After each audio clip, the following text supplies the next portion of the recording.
So it's my thought, and I'm coming from a primarily a lens through the business community, where I live in Charlotte, North Carolina, which is when I got married there 27 and a half years ago, was a decent sized city, but sort of a Now it's huge. cultural backwater. Yeah.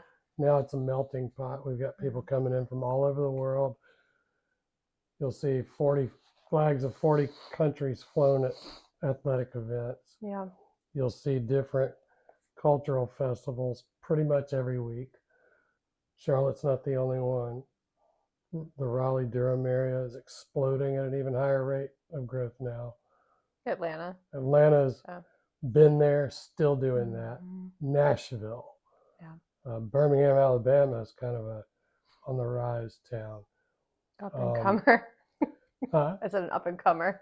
Yeah, and and of course going a little farther west within the South, the big metro areas in Texas are the biggest metros in the country. Yeah. Outside of what you'd think of New York, Chicago, Philly, and the West Coast cities. So, do you think, with all that going on, do you think our new South, the newer South, is going to be defined by all that migration and the stirring of the melting pot, similar to what you saw in previous centuries in places like New York City? Yeah.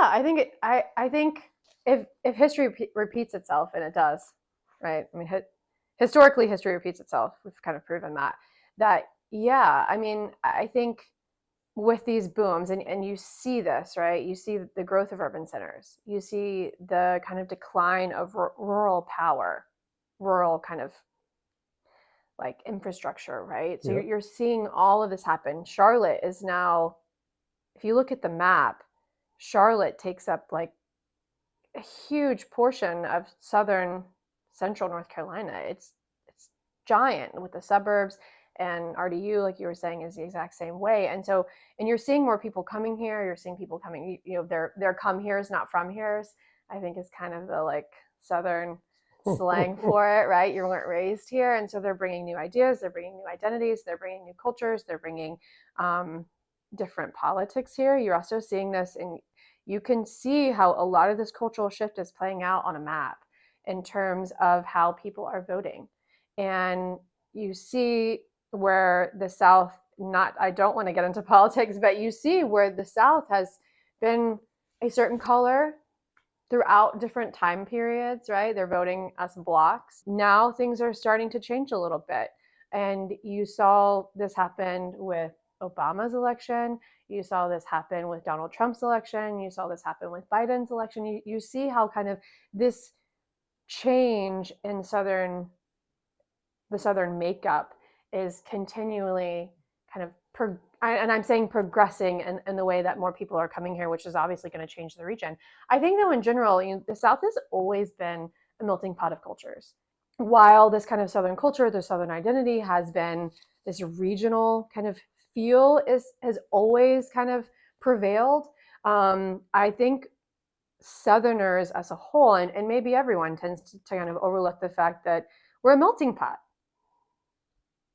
Indigenous people were here. Then you have English settlers come into the area. There were French kind of traders who were here. There were Spanish kind of explorers who came up here. They came up from Florida. I mean, you read kind of these descriptions of Spanish explorers coming up who were in Florida. They come up and they're exploring the area, and they had contact with indigenous tribes. So you're seeing all of this. Then there's the forced migration from Africa. And so you're seeing all these cultures who come here. We really are a region that is made up of immigrants. And you're seeing this continue to happen. Just they're from different places and from different areas, and it's impacting obviously the South in a different way. But certainly this new South, this kind of second definition that I was talking about earlier, this kind of this new South where, we're modernizing, and we're trying to kind of strip away some of these old values of the old South. And you're seeing that through these, it has to, right? New people come And of course, things change. You're seeing this happen in Texas. In a degree, you're seeing some of this happen in California.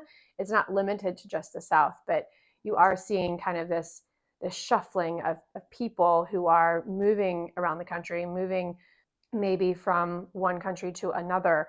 And of course, they're going to have a large impact on the area. But that has been our history, and it's a really wonderful thing. I mean, so much of Southern food and music has its roots in all of these cultures that have come here and settled here. And I think that's kind of continuing to play out. And these things that have been predominantly Southern, and the Southern rich, vibrant these contributions that Southerners have made to the arts, you see that kind of continue to happen. You know, we've got Southern food is now being kind of, we're seeing some, like I've seen some Southern Asian fusion food. And because of, you know, they've got a larger Asian population than maybe we had 70 years ago. And so you're kind of seeing all these cultures kind of have an impact on traditional Southern food. And when I say traditional Southern food, that still is a kind of blend of different cultures who came here, you know, a few hundred years ago. So yeah, I think that certainly things will change and continue to change over time. So do you think the influx of immigrants, like all these tech workers in Charlotte's now rivaling New York Yeah. as the preeminent financial center in the country, with the influx of people from all over the country, creatives. Yeah. We like to revel.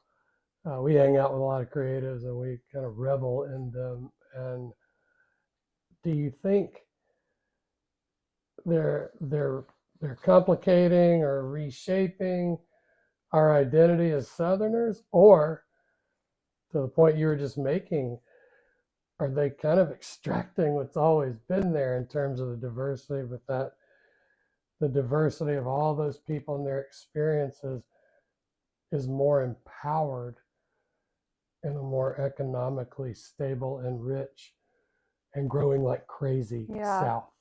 I think it's a little bit of both.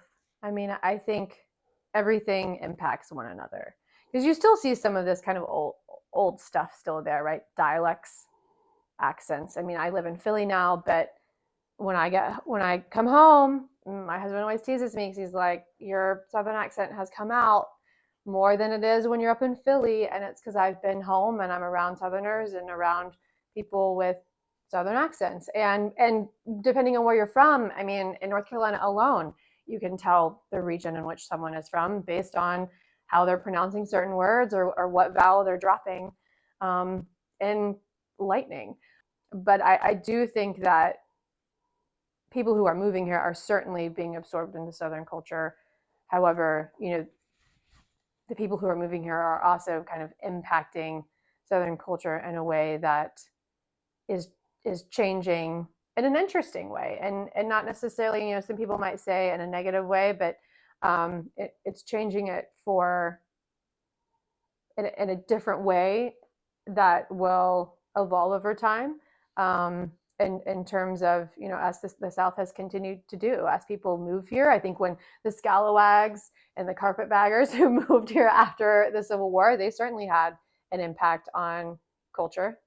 And while Southerners at the time might not have wanted that to happen, there is certainly a lot of Northern culture that is wrapped up into kind of the Southern existence.